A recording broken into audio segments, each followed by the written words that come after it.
Hench Herbivore. Hi, Tim Karin. How are you doing? Hey, how are you? Great to see you, Paul. Very good to see you both. Really, really good. Nice to see you, Hench. Looking very green. You're looking so well, Tim. Yeah, thank you. I've been a little bit sketchy, I must admit, this fine morning, but yes, definitely green. You've got a green vest. Very green, isn't it? Yeah, I didn't really think about that, did I?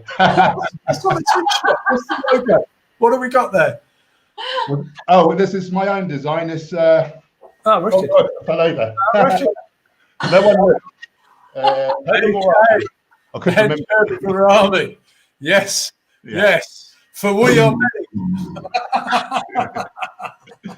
It's good to see you. It's good to see you looking really fit, healthy, and radiant. I see quite a lot on social media. You're quite a social media star and such like. Now we're going to be coming to a few stories about you a little bit. We've got a few slides coming up in a minute, but before that, I've got to ask you, because you do have a reputation for taking on all sorts of people in the vegan thing and making some quite interesting videos. I seem to remember the guy who was waggling pigs' heads around our festival a couple of years ago. Yeah, you've had a few pops at him, but there's a few what you might call ex-vegans who have come under your steely gaze and subjected to your, I would say, sort of nightclub bouncer style stern attention. Tell us about all of that. I mean, I'm less hands-on nowadays. You know, it's just words. And to be honest, I don't want to have to do it. I don't want to. Like, I've done all that aggression. I've done all that negativity. But I feel if someone doesn't stand up, you know, and put people straight, particularly when they throw veganism under the bus, you know, and we need to debunk the nonsense that they're coming out with, you know, we need to speak up. We do need to speak up, you know, sadly. You definitely speak up for the animals, Paul, but you've also got a really good nutritional base. And this is what I've noticed, is that you are very well versed in your facts and you are evidence-based. And I think what I noticed is that a lot of the people that you touch on that were debunked, and it's people who are basically going to throw animals under the bus for no good reason. If there is a good reason, that's to be debated, but it's this casual kind of, oh, you know, like what was the last one we heard? Something about, oh, you know, my brain fats. It's like, yeah, look, take EPA, DHA algae. You know, it's not that hard. You don't have to. There's science behind this. There's research. You know, you can get tested. You know, somebody whose name we won't mention, who I think it was something to do with gut health a couple of years ago, wasn't absorbing nutrients, pushing themselves to extreme. Didn't understand the science of gut health. But you've got all this, haven't you? Is that nutritional background? Yeah, I mean, the science is all on our side. I've done my nutritionist diploma. And but to be honest, anyone can teach themselves. You just need to go to nutritionfacts.org. They look at every English language nutrition paper that comes out to see who funded it. So what was it biased? You know, was it a well-designed study, or was it set up to find a false positive for the industry that probably funded it? And the truth's all there for everyone to see. And time again, whole plant foods prevent, treat, and even reverse chronic disease. And animal products and processed junk, you know, plant foods cause disease. And you know, the choice is ours. And you touched on the gut microbiome. We want a Prevotella enterotype, so we want to foster these Prevotella strains of bacteria that cause good health. They're whole foods vegans. They eat soluble fiber, resistant starch, and polyphenols. So they're whole foods vegans. The bad guys, Bacteroides, that cause disease and death. They eat animal products. You know, they eat refined sugar. You know, all the junk. So what does that tell you? Like the key is the gut. If the gut is healthy, then our whole system has the potential to be healthy. That's the key. You know, that's the cornerstone. I love this, Paul. You're so passionate about it, and I've said it before. We even got to hang out on your Instagram the other week, didn't we? That was brilliant. We talk about, you know, we non-stop chatted about old school and all stuff. But what I really love about you, and especially when we go to VegFest, It's standing room only. Everybody likes you, they trust you, they know you know your stuff. And as Tim said, you really do stand up in a way that I think a lot of vegans wouldn't feel comfortable in doing. You do answer these people that are putting really a lot of anti-vegan and load of nonsense in most cases. You know, you put them straight. I think we've got some slides coming up. Look how lovely I was. Tell us about this. Is that I really think good? I was probably just 18 there, probably just got my black belt in karate. Oh, that is so sweet. I love it. So this was my room, and I'd done it out like a dojo. You know, I trained every day, so I did my black belt in 3 years instead of the usual 4 because I was so keen. I loved it. I was a proper wimp up until finding martial arts. I didn't know how to stand up for myself. I had no stamina. You know, I would come last. I'd be picked last for any sports thing at school. You know, I would be picked last, and just, you know, was subject. I can't believe that. I just honestly, how is that the truth? That is crazy. Yeah, well, I didn't. Basically, I got a little tiny taste of being bullied. Nothing like most kids probably have it, but a little taste, and I didn't like it, and that just set me on my path of martial arts and later on bodybuilding and stuff. Yeah. That's fantastic. So you just fell in love with martial arts. What did something trigger you to fall in love with martial arts? I just saw, to be honest, the first time I went with a girl from school, and it killed me. I was sore the whole week. It was press ups, sit ups, these bunny hops that have been since outlawed, where you're on your haunches, kind of bouncing around the dojo. Yeah. Buddy, they're agony. I was sore for the whole week. I was not going to go back, but she was, and being a guy and having a typical guy's ego, I had to go back. But within a short time, I saw, wow, I can do more press-ups, I could do more sit-ups, and the more effort I put in, the more I get from it, and that was it. Yeah, that was the catalyst. Do you think that's something that a lot of youngsters may benefit from taking up, or even at different ages? Usually, just in the discipline and just learning, like, work ethic, it made me. I wouldn't be the person I am today was it not for my sensei Ken Bailey. I owe him my happiness in life. That's amazing. Ever have to do when I did martial arts? Like we had this instructor who made us do press ups on our thumbs. On your thumb, just your thumb. It's like, yeah, it's like that. You'd start off like that. Yeah. And then you go down 1 4 finger, then it would be 3, then 2. It's like 18 stone. He's doing press ups on his thumbs. Wow, I've never quite seen that before. That's crazy. This is Gemma, isn't it? This is Gemma. So this is when I became a doorman, and I met Gemma whilst working the door, and you know, that became quite a dark path because, you know, I was scared of conflict from being bullied, but then I learned to stand up for myself, and then it was almost like a adrenaline sport. Like I hate to say it, I enjoyed fighting. You know, I wasn't a bully. I only, you know, it was dealing with trouble. I was waiting for any troublemaker to cause trouble so I could show them how tough I was now. And looking back, you know, that's not really, you know, that's fear, that's insecurity. You know, it wasn't that I was tough, it's that I was scared.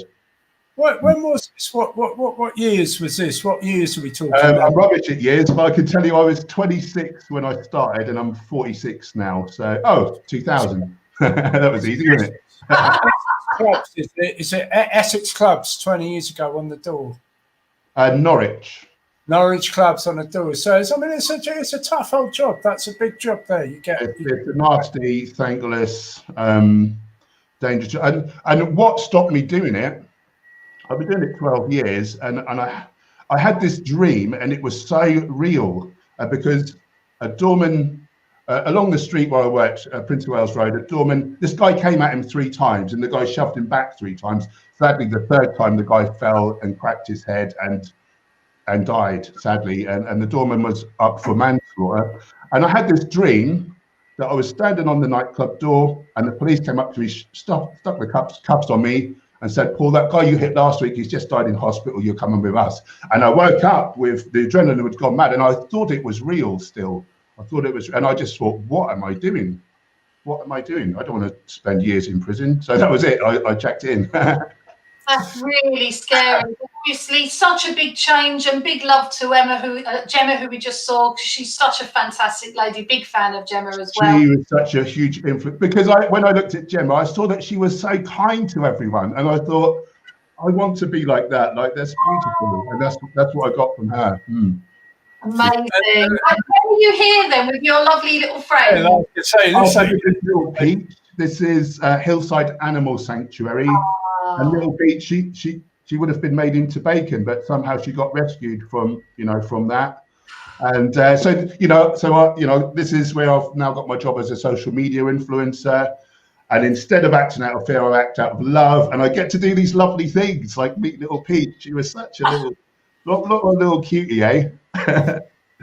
She's gorgeous. Well, I've got to be honest, Paul, I'll be straight up. I like the way, because, you've been doing this a long time, 35, 40 years now, I've been vegan. I've been through a few challenging circles where I suppose this kind of macho male thing, we all go through it. And, at some point you've got to stand up, fight for yourself a lot of the time. And it's quite often in the, darkest corners. And I do love the way you have retained, because I know you're a genuine hard man. And there's not many on the vegan because in fact, I don't think there's any that I can remember, genuine hard man. And, you turn that into, you're still like that. You still got that. You haven't lost your macho or your, this whole thing, your persona.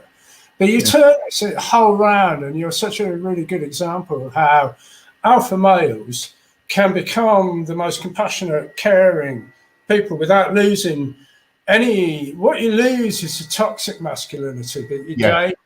This caring, sharing masculinity, which actually is what we all need, and this is what we need to see. And anyone can go along with the crowd, can't they? Masculinity, really, it's feminine traits that we see, and here you are, proving the point. You wouldn't have a quick, you want a side in a pub fight. I've got to be honest. So this is me as a vegan of several years. And what I will say, I don't know if you might have noticed in that Dorman photo, I had a bit of a double chin, and I was always ruled by ego. I was in a rush to get big and strong, so I would get fat, and then someone would say, would make a comment about that. So then I'd be in a rush to get as lean as possible and get abs, and I'd drop all my muscle. And it was ego, insecurity. Now, because I'm advocating and trying to be the best example for the animals, I stick to the game plan, and now I look like this. So veganism has given me so much more than I could ever imagine. It's just win across the board for everyone, isn't it? Veganism, it's beautiful. Yeah. Excuse me, that's right. We're live. Oh, you look great here. Was this for any competition or anything, or was this for a photo shoot and you wanted to show how fantastic veganism is? Exactly that, Karen. Just a bit of marketing. I've never really wanted to step on stage. I never have stepped on stage as a bodybuilder. I might do. I'm 46 now. I'm considering making my debut at age 50 as a new bodybuilder, on stage as a bodybuilder and as a vegan, and just see what happens. I'm not lazy, but you have to spend so much time learning posing, and that's something I've not done. So that'd be a lot of extra work, and kind of my love now is in content creation and the social media stuff. So I've got a feeling it probably won't happen if I'm really honest with myself.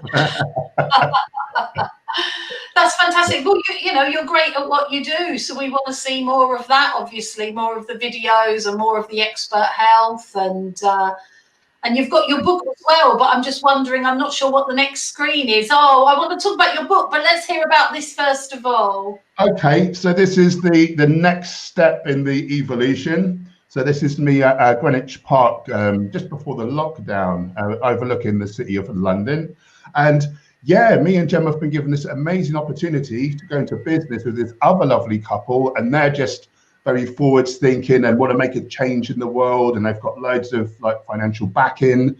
And I had to decide a non-disclosure agreement, so I can't say too much, but it's really multifaceted, this business. It's gonna bring veganism up to the next level.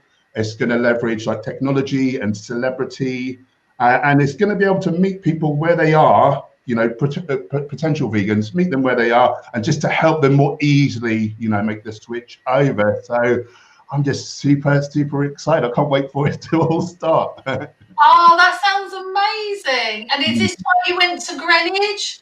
Yeah, so it was a bit of a meeting. And also we would probably look to move to Greenwich, perhaps. We were just having a little look around there. So it's a quick commute into the city centre. Have you been to Greenwich? Such a lovely place. I haven't been. I really want to go. It's been years, actually. Right there, I'm right near the, you know, is it called the datum line? Like because Greenwich Mean Time, you know, the line in the floor is actually there, and yes, deer and foxes in that park, and you can get really close, and parakeets. There's parakeets. It's really, it's beautiful. Yeah, lovely place. Very green, which is why it's called Greenwich, I guess. It'll suit me down to the ground. It's interesting actually too that more and more people are able to literally make a living out of helping people go vegan or get into plant-based diets. I mean, that's just really exciting, because we do need to see a speed up in the transition. I think one of the things that's come with the lockdown and the whole COVID thing is it has pushed a lot of us back into a corner, and although perhaps on personal levels that can sometimes bring the best out of people, overall there's a lot of really good initiatives and projects that have been really pushed back and knocked for flat, and of course people's health been knocked for flat. You know, people with long COVID really struggle to get their really good things carrying on and doing, and people, you know, grieving. So, you know, it has. And of course, financially, it's hit huge amounts. People are really up against it. But I think it's something that we still have to really focus on, and especially we've got Veganuary coming up. There's a really big opportunity now to really push to help people. I see, you know, Viva really pushing ahead with the big billboard campaign, I think announced yesterday. And it's very important, I think, all of us that are in a position to get inspirational, active, and, you know, we do our very best to try and do that. And Hench, you've done a lot of that, so well done. I can't remember. We've got the awards coming up. I'm not sure if you're in them or not. I can't remember. If you're not, you have to forgive me. You should be. What? But we've got. if you are, you certainly deserve it. But we have got some sort of category for sort of inspirational people. But I just can't remember who's in there and who isn't. But you're definitely an inspirational person, that's for sure. And I'd like to thank you for all the content you make and all the really good sound advice you make and the good example you set for people. And long may that continue. So good luck with your new projects. Lovely, thank you, Tim. Thanks for coming on. Good luck with everything. Yeah, no, you're an absolute inspiration. We get to hang out. We do work together from time to time, and you're a pleasure. You are just such one of the nicest, coolest guys. And thank you for everything you do for veganism, because, you know, it's you know, you're coming at it a different angle, really. And it's, you know, the guys love you, the girls love you, and we both love you and Gemma.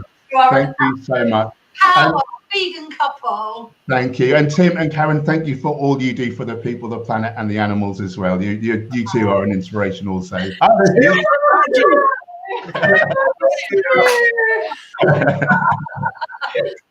you, Gemma.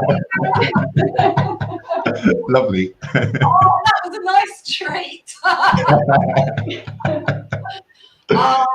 Well, guys, see you later. Nice. Enjoy the rest of your day. Bye, guys. Bye.